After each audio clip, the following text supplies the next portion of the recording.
Hello everyone. Here's our presentation on non-special ed students.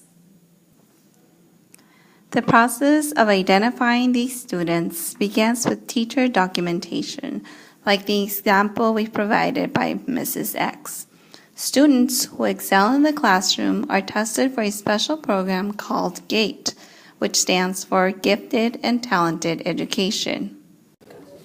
Teachers' responsibilities for Student Success Team meetings, also known as SST, include student work samples regarding reading, writing, mathematics, language arts, and mathematics assessment, also including attendance records and evidence of behavioral issues. The California Dropout Prevention Network organized the SST, or Student Success Team, in 2000.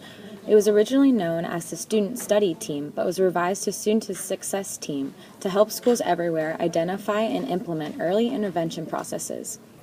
A student's team would include the student, his or her parents or guardian, and teachers and school administrators working with the student regularly. The SST then recognizes the student's strengths and areas that he or she can improve and creates a goal-oriented proposal designed to assist the student in reaching their goals in the least restrictive way. Once an intervention has been agreed upon, the Student Success Team will set up the following meetings to see if programs in place have been effective. Different types of non-special education students include mobility impairment, behavioral problems, neurological disorders, psychological conditions, and medical conditions. Now let's talk about the different types of non-special ed students. First, there's Jimmy. Jimmy was born with cerebral palsy, or better known as CP. Cerebral palsy can be classified under mobility impairment, medical condition, and neurological impairment. When an infant does not receive enough oxygen to their brain in the womb, they can have a chance of being diagnosed with CP. Some signs or symptoms of CP are seizures, learning disabilities, muscle spasms, and bone deformation. Then there's Tony. Tony is just like any other second grader. The only issue is that he is very competitive and he does not have good sportsmanship. If it's a game or a math problem, everything is a competition. Tony's teacher and parents are working with him one-on-one to slowly make gestures and heroic efforts to make him a better sport. Next, we have Amy. Amy has type 1 diabetes. At school, she has to regularly check her glucose levels, which is the main type of sugar in blood. If the level of sugar in Amy's bloodstream gets too high, she has to take insulin shots to bring them back to normal.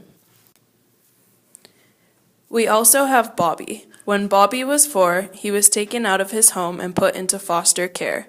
Because of this, Bobby has emotional distress and anxiety. Bobby frequently has panic attacks, but with the support from his peers and teachers, he is able to learn coping skills and be like the rest of his classmates. Lastly, we have Lily. Lily's parents notice that she keeps mixing up her B's and D's. After taking her to her doctor, she was diagnosed with dyslexia.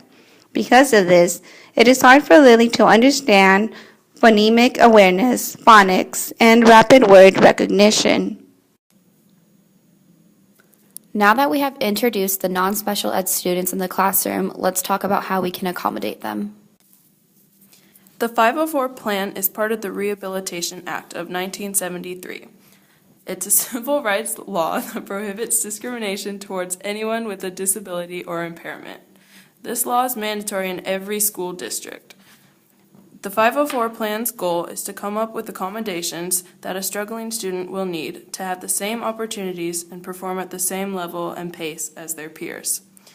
The law states that no one with a disability can be excluded from participating in a federally funded program or activity of their school. To qualify, a person must be between the ages of 3 and 22 and have a disability or impairment that hinders their learning in a classroom. These disabilities can include physical impairments, illnesses or injuries, communicable diseases, asthma, allergies, diabetes, and learning problems such as ADHD. Examples of accommodations used to help these students in a school environment could be blood sugar monitoring if the student has diabetes, wheelchair ramps wherever necessary, home instruction, peanut-free lunch environments, etc. When the 504 plan meeting takes place, the people present are the teacher, the psychologist, the administrator, the parent, the student, and the nurse. Accommodations are brought up by the requesting party, which is usually the parents of the student in need, and the administrator either agrees or disagrees with the proposals. The 504 plan's main purpose is to support the student, but it also serves as a liability guideline for the school. As when I participated in a 504 plan for my niece, she has type 1 diabetes, and they discussed everything that the school was able to and not able to do for her.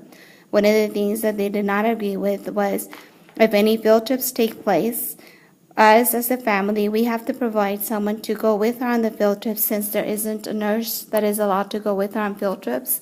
If we send someone that doesn't speak English and is only going to be taking care of her, then we have to pay for that family member to be able to participate and for my niece to be able to be part of the school as well. For all you future teachers out there, this is a 3-page document used during the 504 meeting. All the areas of concern are noted and accommodations that will be set in place are examined. The alterations are not meeting the student's needs, adjustments will be made. At the end of the meeting, everybody present must sign the document agreeing with everything that has been discussed. Then the plan is kept in the student's file for future reference.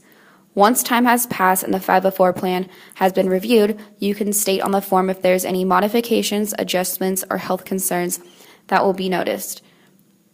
If the plan needs to be rewritten, everybody will meet up and reassess the student. In conclusion, we have discussed that students who have mobility impairment, behavioral problems, moderate neurological disorders, psychological disorders, and some medical conditions do not qualify as special ed students and are in regular classroom environment. We hope that through this video, this will help you in the future once you are in the classroom to identify the non-special ed students.